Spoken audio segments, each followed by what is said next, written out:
بسم الله الرحمن الرحيم والصلاة والسلام على رسول الله الأمين وعلى آله وصحبه أجمعين وتابعين لهم بإحسان إلى يوم البعث والنشور أم بدين سنة في سافانا كنبو. السلام عليكم ورحمة الله وبركاته. أم أو بسم الله كراي أكادين كنا فني كنكا كنا ميني أبي جابي سرو أكاني نقولوا وكنا هرما سكتودو بيه أنا دينا ما بام بسم الله كنكا وي الشيخ عثمان الصالح تراوري أم بفكا بسم الله هراكم لنا. الحمد لله رب العالمين وصلى الله وسلم وبارك على رسول الله الأمين وآله وصحبه والتابعين ومن تبعهم بإحسان إلى يوم الدين وبعد. السلام عليكم ورحمة الله وبركاته. أمي الإسلامية بلا جني بسم الله بدوينها سنة تي سافانا كنكا كالو تلا دلي كرفو من نابنا فو علاكا كرفو بركة موي علاكا كرفو نافو موي. الشيخ عثمان صالح تراويل بسم الله عليكم في أمبدو أن الدين ينقلوا كوننا منو ناصر كولو فرانيو كان يدو كوننا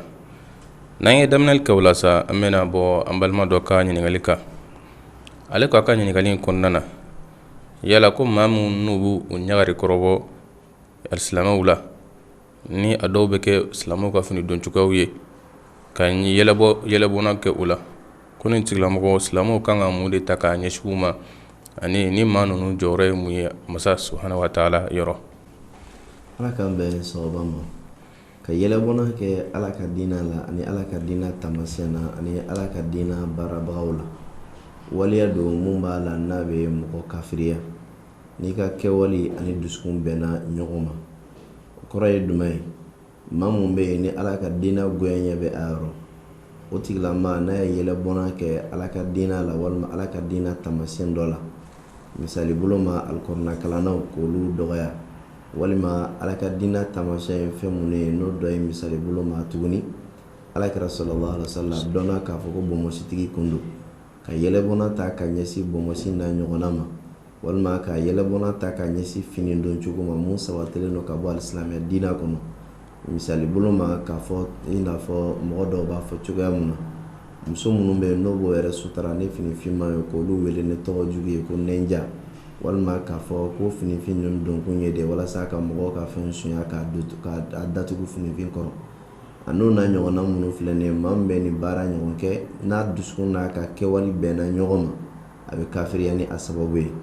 fentan mun be na be mo bodina kono ki kafiriya o fentan do e ka yele bona ke alaka dina la walma alaka chidena walma alaka kitabula walma dina tamasien dola o dallu ala taala ka kuma kay suratu tauba konnala ala ko qul abillahi wa ayatihi wa rasulihi kuntum tastahzi'un la ta'tadiru qad kafartum ba'da imanikum ala taala ni ko ayen jigi ka fo ala kira sallallahu alaihi wasallam ma do to man no fe munafiki kunda munu no tuna ala kira no fe ta tabuku kelela do rebe munu bala ne munafiku te nga munafiku baro nyoya e munafiki ya ke wali bange ola o tuna ala kira no fe sallallahu alaihi wasallam bala ka ta tabuku kele kerola ko to tagale o e baro do bo mu ye yele bona tale ka nyesi ala kira na ka sahaba o yele bona kuma do ke duma yo ko lu ma kira ka sahaba no nyoma mawe mamun bala no kono baro ka bon dumunen kero la nga jito don kele kero la o ni kuma nyogono fo ni nyogonche Allah taala e ala kira la donne o ka fota la sallallahu alaihi wasallam o sela kira mamun ka kira ko kautu mala ka mun fo ka to tamasra inga e ko e kira on tume kulonga de la on tume ka tamasra no ya nyire bulo de sira ka jamme baro la dron wala saka sira suru yan bulo Allah taala e ko na ayen jigi ka fo ko ala kira fo e qul ala kira fo ni manne abillahi wa ayatihi ne ala naka ayawe wa rasulihi kuntum tastahzi'un ani ne ala ka chide autume yele bona kelawa ka foko beta la ta'tadiru aw kana luzura foyi dini yarola qad kafartum ba'da imanikum aw kafriyala akal liman yakofe ubajira ka fo kum mamme yele bona takanyesi ala ka dinam ne dusun ka layini ani kewali juguinye eutilama obe kafriya abina fa tubi ko kurai ka do dina kono orko so ngayele ko si ko sebe dina te kulonga fenyi dina tamasyon te kulonga fenyi dina ka kitu te kulonga fenyi ni be kulonga kuma fo a fo yoro la me kana fo ni yoro la non te fendo mo me se ki sama ka se kafriya ma malaw taala deli ala ka ne n'aw bɛɛ kisi ka bɔ nin waleya jugu in ma. o tɛmɛnen kɔfɛ nin ye an balimakɛ dɔ ka ɲininkali ye a ko muso min n'o bɛ ale kun furu la don min ale bɛ a furu fɛn min ye muso ka kotigi ye n'o ye muso fanicinin ye o kun ma jɛ ni furu kɛlen ye nka fɛn min ye muso yɛrɛ wolofa ye o kun jɛra ni furu kɛlen ye yala k'ale ka furu min kɛlen filɛ nin cogoya in na ta yala basi bɛ furu in kɔnɔna na wa. Basi tɛ a ka furu la ka d'a kan alakira ko sallallahu alaihi wasallam ko la nikaha illa bi wali, furu tɛ yen fo n'a kɛla waliw ye n'o ye den fa ye mun bɛ jɔ a ka faya ko kɔrɔ k'a dɔn furu la, wa shahidai adlin ani seere fila minnu b'a la ni danayamaw don. O la ni kumakan mun ni alakira y'a fɔ sallallahu alaihi wasallam a b'a sabata ye k'a fɔ fo waliw de ka sɔrɔ n'o ye den fa ye. Maa mun ni den faya ka kan ka tɛmɛ bɛɛ kan o ye den yɛrɛ wolofa de ye. An fɛ yan laada la a ka ca la ni taala den in na wolofa fɛ bonya sira fɛ ani kelenya jirali sira fɛ fa b'a fɔ ko bɔn taa karisa de ye a fa o de ye a kuma fɔbaga ye, o ye bonya sira de ye. Nka silamɛya ka jate la maa mun yɛrɛ ye den yɛrɛ den fa ye n'o de kan k'a dɔn furu la n'o kan ka k'a ka waliw ye o y'a yɛrɛ wolofa de ye. Ni wolofa jɛna ni den dili ye ka ban hali ne faniciniw ma jɛ n'a ye walima fakɔrɔbaw yɛrɛ ma jɛ n'a ye ni wolofa jɛna n'a dili ye ka ban silamɛya sariya la waliya a dafa la a tɛ fɔ ko fiɲɛ bɛ o furu la. O la a tɛ bɛn cogoya si la faniciniw yɛrɛ ka den don furu la fo n'a kɛla ne fa yɛrɛ ka jɛn ye, fo ne fa yɛrɛ ye jɛn di k'a fɔ ko bɔn aw minnu ye a faniciniw ye aw ni ne bɛɛ ye kelen a y'a ko dilan. N'olu y'a don furu la ka waliya bɛ ɲɛ o la a bɛ kɛla ne fa de ka yamaruya ye. Ou bien n'a kɛla k'a fɔ den kan ka furu cɛ ma, cɛ mun ne kufu don a kan ka furu cɛ mun ma sariya la o cɛ de bɔla den nɔfɛ, den ko k'a b'a la, fa yɛrɛ man'i ban a dili la a ka waliya bɛ se ka bɔ a bolo sariya ka bɔli la k'a di a muso fanicinin dɔ ma, den fanicinin dɔ ma o k'a don furu la o bɛ se ka kɛ. N'o tɛ ne foyi tɛ lahalaya normal la den yɛrɛ wolofa o de ye a donbaga ye furu la. O la ni wolofa jɛna n'a ye ka ban k'a dɔn furu la basi foyi tɛ furu in na, silamɛya sariya bɛɛ dafa la furu in kɔnɔna la, silamɛya ka kiti dafa la ala k'an bɛɛ sababu ma. O tɛmɛnen kɔfɛ nin ye an balimamuso dɔ ka ɲininkali ye a ko sunjuru kun bɛ ale la tuma min na ale y'a laɲini ka sunjuru in sara tile kɔnɔna na a cɛ nana ka na dilan ɲini a fɛ a kɔni ma farafasiya di sunjuru in a suguya la yala wajibi de kun don wa misaliya sunkalo walima nafila sun de kun don wa a ma farafasiya di o la. Nin kɔni ye an balimamuso in ka ɲininkali ye. Ala k'an bɛn sababa ma. Furuɲɔgɔnw ni ɲɔgɔn cɛla hakɛ dɔ ye k'a fɔ muso kana nafila sun don fo n'a kɛla ni a cɛ ka jɛn ye. Mun ye farida sun ye n'o bɛ don sunkalo kɔnɔna la cɛ ka jɛɲini t'o la o ye Alahu Taala ka hakɛ de ye. O la ne farida sun ma sun a waati la fo a sunna waati wɛrɛ la jurusara sira fɛ walima nafila sun don silamɛya sariya la a bɛɛ lajɛlen ka kan ni sababu nana mun bɛ muso bila a tigɛli la n'a y'a tigɛ a bɛ se k'a sara don wɛrɛ la. A sarali mun n'a b'o kɛ don wɛrɛ la kafara wɛrɛ tɛ a kan. Nka dɔnnikɛla dɔ b'a jira k'a fɔ ni nafila sun don n'a y'a daminɛ k'a kɛla ni cɛ ka jɛn cɛ nana jagoya k'a tigɛ k'a bɛ ɲini cɛ fɛ cɛ yɛrɛ ka tile kelen in sara ka d'a kan ko Alahu Taala ko an ma ko wala tubtilu a'malakum k'a kana aw ka baaraw tiɲɛ. O cogoya kelen na Alahu Taala ko an ma alikɔrɔna kɔnɔna la ko atimul hajja wal umrata lillah, heji ni umra k'a ko tiimɛ Ala ye. O la ko ka baara ɲuman tiimɛ o ye wajibi ye hali n'a y'a sɔrɔ baara yɛrɛ lasulu tɛ wajibi ye nka n'i y'a daminɛ ka ban k'a tiimɛ o ye wajibi ye. N'i y'a tigɛ n'i yɛrɛ jɛn ye ko k'i kan k'a sara dɔnnikɛla dɔw taala nin taabolo kan ko n'a y'a sɔrɔ ni nafila sun don a bɛ ɲini cɛ fɛ cɛ yɛrɛ ka tile kelen sara a sarali tɛ muso kan. Nka n'a bɔla muso de yɔrɔ ka cɛ laɲini k'a ka nafila sun tigɛ k'a bɛ ɲini muso yɛrɛ fɛ a k'a sara. Nka nin kɔrɔfɔ mun filɛ nin ye dalilu jɔlen tɛ a la, dɔnnikɛlaw ka jija don walasa ka se ka sariya latanga. O hukumu kɔnɔna la an b'a fɔ nin ye sa mun ye sunjuru sarali sariya ma waati kɛrɛnkɛrɛnya k'a fɔ k'a ka sara nin de la. O la n'i y'a sarali daminɛ ka tila ka a tigɛ a tile kɔnɔna la foyi t'i kan mun b'a la n'o ye sariya ka wajibinako ye madama ni sunkalo kɔnɔna tɛ k'a ban. Nka sunkalo de kɔnɔna la sa ka muso to sun na ni cɛ nana ma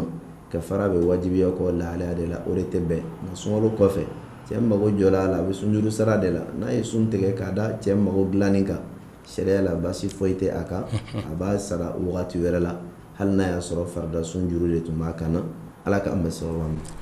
O tɛmɛnen kɔfɛ nin ye an balimakɛ de ka ɲininkali a ko ale bɛ tunga fɛ n'o ye kɔfɛ jamanaw ye a kɔni bɛ baara kɛ ni ka wari ɲini o kɔnɔna na kuma dɔ ale bɛ wari ci kana a ka so kana di a bangebaa musoman ma a ka se ka tila ani dumɔgɔw bɛɛ lajɛlen na nka nin baara min n'ale b'a kɛ bamuso a tɛ a bɔ a sira fɛ wa a tɛ nisɔndiya ni ale ka waleya ɲuman ye n'o de k'a fɔ ka nafolo tila somɔgɔw la yala k'i b'ale bilasira cogo di nin degun in kɔnɔna na. Bala k'an bɛn sababa ma an bɛ mun fɔ nin tigilama ye ɲuman kɛli bangebaga ye o ye wajibi ye o cogoya kelen na ka ɲuman kɛ i masuruyamaw ye silamɛya sariya ka fɛn ɲininen don ala kɛra ka kumakan caman m'o la sallallahu alaihi wasallam o la an b'a fɔ a ye mun ye bangebaga ka hakɛ ye a k'o ci a bangebaga ma n'a y'a sɔrɔ k'a fɔ a bɛ mun di mɔgɔ wɛrɛ ma n'o bɛ bangebaga tɔɔrɔ a k'a dogo k'a di o la n'o kɛra bangebaga ka jɛn a bɛ n'o sɔrɔ ne kɛwale in dogoli ye a laseli mun kɛla mɔgɔ ninnu fana ma a bɛ n'o sara fana sɔrɔ a t'a fɔ k'a bɛ ɲumankɛ dabila mɔgɔ ninnu ye ko ka d'a kan k'a man di a bangebaga musoman ye la a ka continuer a ka ɲuman kɛli fɛ n'a dɔnni a bolo n'o de b'a tɔɔrɔ a k'a kɛ k'a sɔrɔ ne a ma bɔ a kalama a bɛ se ka mɔgɔ dɔ ɲini misali bolo ma a bɛ wari mun di a balima surun ninnu ma ne y'a ka sokɔnɔ mɔgɔ ma k'a denw ma ka n'a di dogo la bangebaga fana ta k'a di a d'a ma n'o kɛra a ye laɲini fila sɔrɔ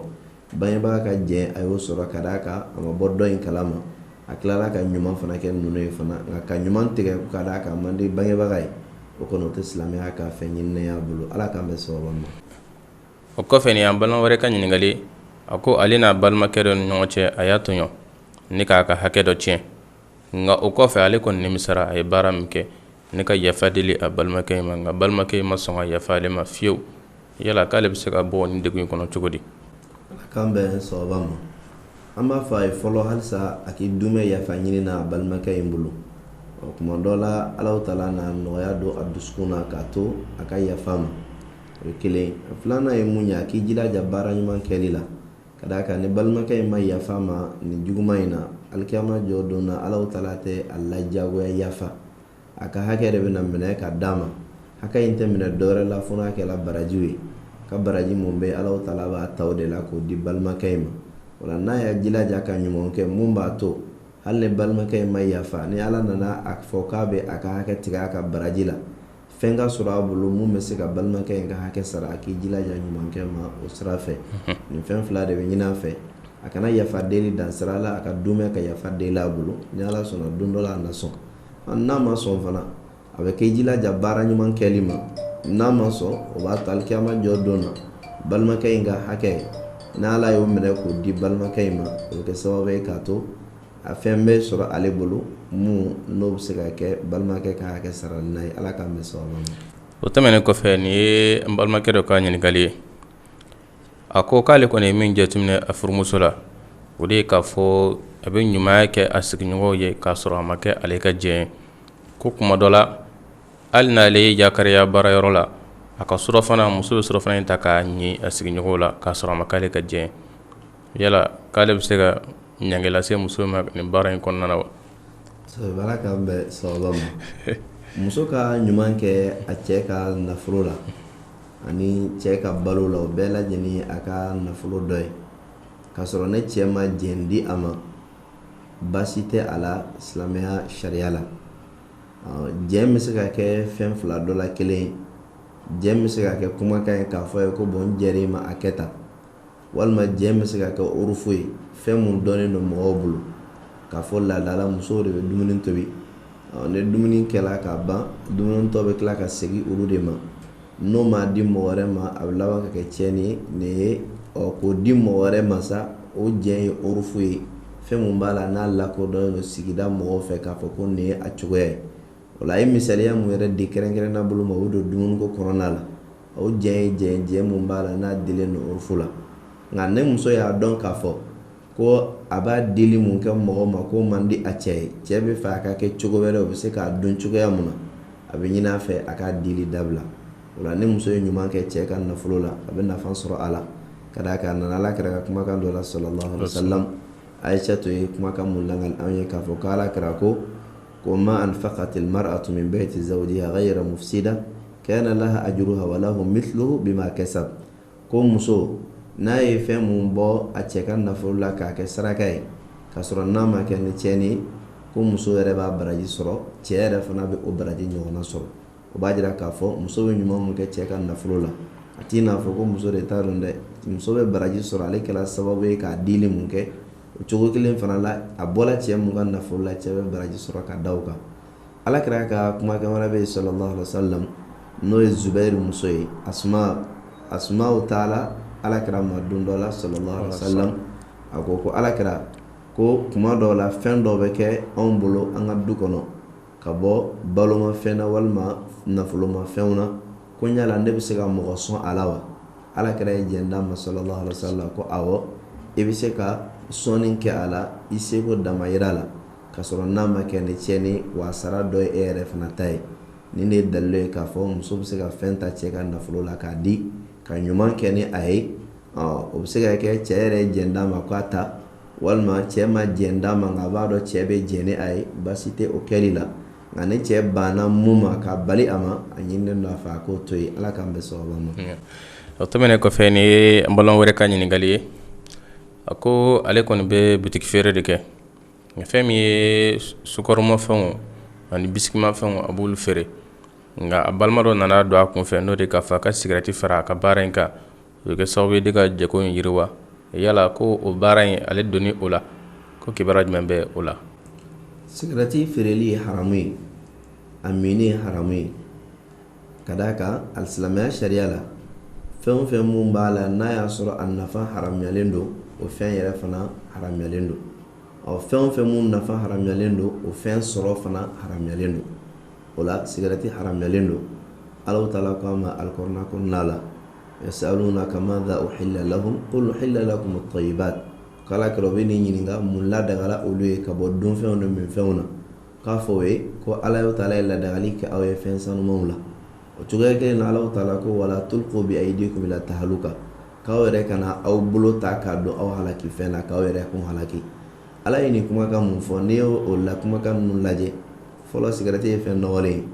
fɛn bɛ kɛ fɛn nɔgɔlen ka da sababu damadɔ kan n'i y'a dun walima k'i mago ɲɛ n'a ye a b'i kɛlɛ o ye nɔgɔ sira dɔ ye a filanan ye jumɛn ye kasa bɛ a la mun bɛ mɔgɔ tɔɔrɔ nin fana ye nɔgɔ sira dɔ ye n'i ye sigarɛti ta k'a lajɛ i b'a sɔrɔ nin bɛɛ b'a kɔnɔ fɔlɔ a bɛ tɔɔrɔ lase i ma o y'a nɔgɔya sira dɔ ye a filanan kasa mun fana b'a la o cogo kelen fana don tuma dɔ la hali ni sigarɛti minna y'a tɛgɛ d'i ma n'i tilala k'i tɛgɛ da i nun na i bɛ kasa sɔrɔ a la nin bɛɛ lajɛlen b'a jira k'a fɔ ko fɛn dɔ fɛn mun haramuyalen don a bɛ i n'a fɔ tiɲɛni fana b'a kɔnɔna la ka fara o bɛɛ kan o la ala y'a fɔlɔ min kɛ k'an kana an ni lase halaki ma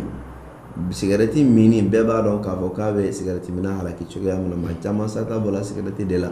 kansɛriw bɛ sɔrɔ n'a sababu ye banakisɛ sɔgɔsɔgɔnijɛw bɛ sɔrɔ n'a sababu ye n'o n'a ɲɔgɔnnaw nin bɛɛ lajɛlen bɛ sɔrɔ sigarɛti kɔnɔna la o de kama nin ye dalilu fɔlɔ ye k'a fɔ ko sigarɛti haramuyalen don halaki b'a kɔnɔ nafolo tiɲɛni fana sira don maa mun bɛ sigarɛti san ka tasuma minɛ k'a bila a la ani mɔgɔ min bɛ wari biɲɛ meleke k'a dɔn a da la ka tasuma minɛ ka bila a la aw fila bɛɛ lajɛlen ye kelen ye o la ne ye nin jate ko tiɲɛnikɛla dɔ bɛ nin fana jate k'a fɔ ko tiɲɛnikɛla don Allahu taala dun k'a ma alikɔrɔna kɔnɔna la wa kulu washrabu wala tusrifu ko an ka dumuni kɛ k'an min ko nka an kana tiɲɛni kɛ dɛ o la nin ye tiɲɛni sira dɔ ye o kama a feereli fana ye haramu ye ka d'a kan n'i y'a minbaga kɛtɔla ye k'a sɔrɔ a feerelikɛla de ye a sɔrɔ a feere n'a feerela ma feere minbaga t'a sɔrɔ k'a min o kama sigarɛti feereli haramu don maa mun ka baara mana k'a ye i b'a la ka nafolo fara ɲɔgɔn kan haramu de la o la an b'a fɔ an balimakɛ in ye a k'i yɛrɛ lawasa ni halala ye ala b'a wasa o kɔnɔna la a kana nata nafoloko la k'a dɔn haramu na mun bɛ kɛ sababu ye k'a lase tasuma donni ma alikiyama jɔ don na ala k'a hakili ɲuman d'an bɛɛ ma. Amina. O kɔfɛ ni ye n balimakɛ de ka ɲininkali ye a ko k'ale kɔni a ye kɔlakali k'o kɛ a muso la n'o de ye a y'i kanto a muso ma k'a y'a muso kɔ kɛ i n'a fɔ a ba kɔ k'a dun y'a laɲini k'a fɔ a b'a fɛ ka tuubi yala ko tuubi b'ale ye nin baara in na wa. maa mun ye kɔlakali kɛ n'o de ye ka a fɔ i muso ma ko n ye n ba ka tafe siri la a ka ca la anw fɛ bamanankan na an b'a fɔ tan ni cogo de la arabu fɛ olu tun ta ye kɔlakali ye ko n y'i kɔ kɛ n yɛrɛ ma i n'a fɔ n ba kɔ nka an fɛ bamanankan na a ka ca la a bɛ fɔ ko n ye n ba ka tafe siri la a bɛɛ lajɛlen ye laɲini kelen de ye ni maa mun ye nin kumakan in fɔ i nana nimisa k'a fɔ k'i bɛ segin kɔ silamɛya ye bɔda d'i ma o bɔda in ye duman ye suran dɔ jiginna alikɔrɔna kɔnɔ kɛrɛnkɛrɛnnenya bolo ma mun kumana nin kiti in kan sura in kɔnɔna na Alahu Taala ye mun fɔ a ko walladhina yudahiruna min nisaihim thumma ya'uduna lima qalu fatahriru raqaba min qabli yatamasa ko maa minnu bɛ yen n'o bɛ kɔlakali kɛ o musow la k'a fɔ ko n ye n ba ka tafe siri la maa minnu bɛ nin fɔ musow ma kɔfɛ u bɛ nimisa ko bɛ segin o kɔ o bɛ se ka segin o kɔ ko nka yanni o ka segin ka se muso ninnu ma u ka jɔn kelen ka hɔrɔnya kelen n'o ma jɔn sɔrɔ o bɛ mun ka hɔrɔnya Alahu Taala ko la ko ka kalo 2 sun ka tugu ɲɔgɔn na n'o ma se ka kalo 2 sun ka tugu ɲɔgɔn na